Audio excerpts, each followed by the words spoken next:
Okay, so this is the second time I've recorded this reaction because I recorded it right after watching Aida yesterday, and I was not satisfied in how I particularly conveyed my emotions about it. Um, in a way, I'm not sure I was necessarily harsh enough on certain aspects of it. Okay, but first, let's get to the good stuff, because there was some good stuff. Uh, Aida, played by Angel Blue, she was good. Queen Kelsey as her father, he impeccable. Morris Robinson is a freaking powerhouse. Piotr Beczala as Radimus, he was good, as always. Uh, Judit Kutasi, I'm sure I'm saying that wrong, as Amneris, I thought she was good. So what happened? Well, I'm gonna say it's probably the direction of it, particularly mostly some choreography that just puzzled me. Like, okay, so let's go back to the first act. Near the last part of it looked like they were doing like some sort of ritual before they sent Radimus out to battle against the Ethiopians, and they have this choreography going on where they have 8 adult dancers and then they have 8 kid dancers, I guess, and they're doing this sort of odd routine where they're passing around I think it's a scimitar. I could be wrong about that. But they're passing it around, and then it gets to a point where it gets to this kid that's right next to Radimus, and he's got it held out to him like he's about to present it to him. And then he pulls it back, and it gets passed around some more. There was legit laughing in the theater I was watching it in. This is a drama. And people were laughing. This was not supposed to be a laughing point in the opera.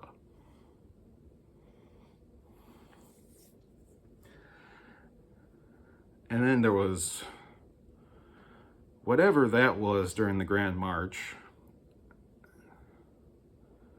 where I don't know what those guys were doing.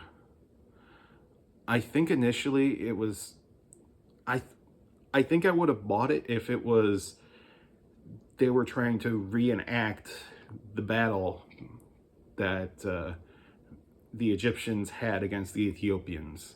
I would have bought that if that was what they were doing. But there were moments where they got together and they were doing this weird like shimmy pop block thing. It was like, it felt like they were trying to do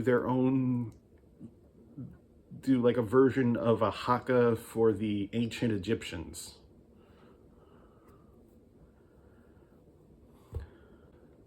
Okay, so let's actually get into the production portion, the uniqueness of this particular production, because it's new staging for the Met, and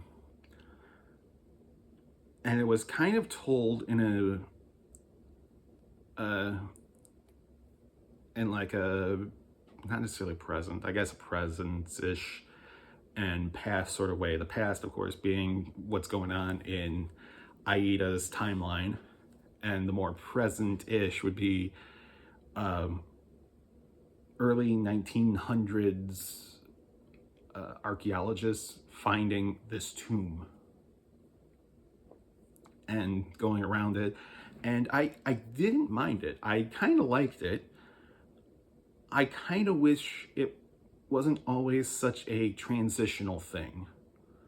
Like, what would happen is, well, they'd open the opera and you get this guy being roped down into the tomb, and he's walking around. That was cool. But then it goes to the next scene and you get all these archaeologists sort of walking around, and I mean, I get it that they're not going to necessarily interact with those characters, but I think I would have liked it if there were some times where you could see them in the background and they were just reading like the stories of what's going on during that time. Although I did like the one moment in the Grand March where, you know, they get all these archaeologists walking down these giant stairs that they had set up in the set.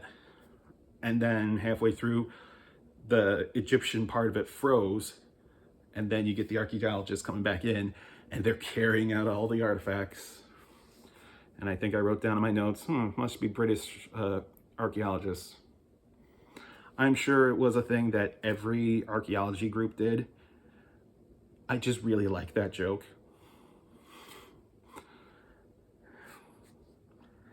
Although one thing that confused me a little bit, because I was expecting it, and it didn't happen, was at the end of the opera when Radames, he's been tried as a traitor and he's been entombed alive below the god's statue or whatever, and Aida's down there with him because she snuck in. And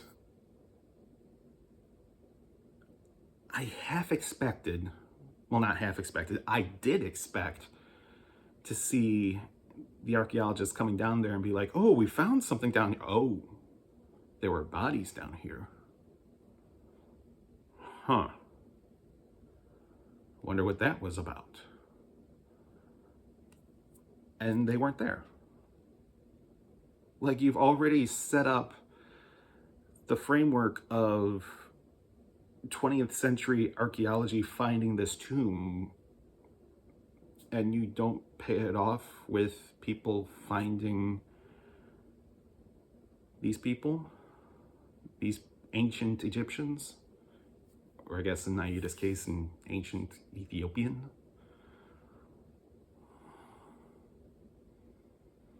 Also, what was that with Amneris offing herself at the end? Because I don't remember that being a thing in any other production I've seen. Like, if you've seen that before in different productions, do let me know. Because I don't think that's a common occurrence.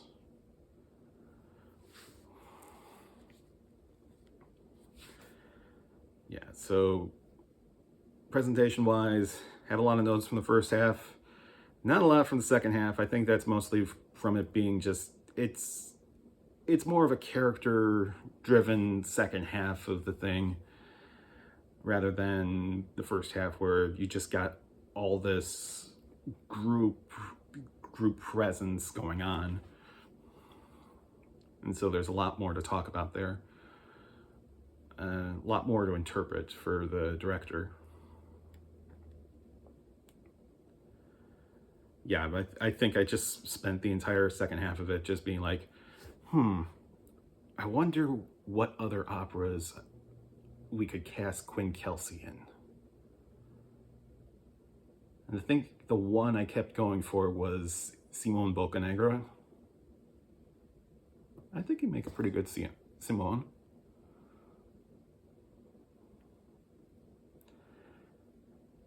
Probably has already been a pretty good Simone. So, if you didn't make the live performance, should you watch it? Or if you're gonna be in New York at some point while this is going on, should you go and watch it?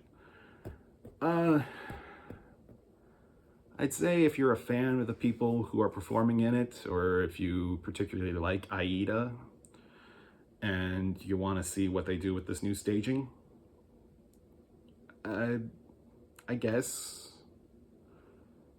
Otherwise, I'd say probably wait till it either gets shown for free on PBS or just watch it on demand whenever it comes out. Probably, let's see, the first one hasn't come out on demand. It's probably going to be coming out next month, maybe. So it's probably going to be until May, June when it finally comes out. So yeah, I'd say that's about right for an opera that was, for a presentation that was performed well. And by the way, for those of you who criticize me for using the words interesting, saying that's damning with faint praise, no. When I say interesting, I mean interesting. Like, I do find it is something that interests me. Saying that they performed it well, that is the most damning thing I can say about a good performance. Like, that's about saying this could have been better as a concert, I guess, or this could have just been a concert. Kind of like how an announcement could have just been an email. Yeah, so that's about that. Next one, Fidelio. I think that's the end of March. I will do another one of these for that, and I will see you then. Take care.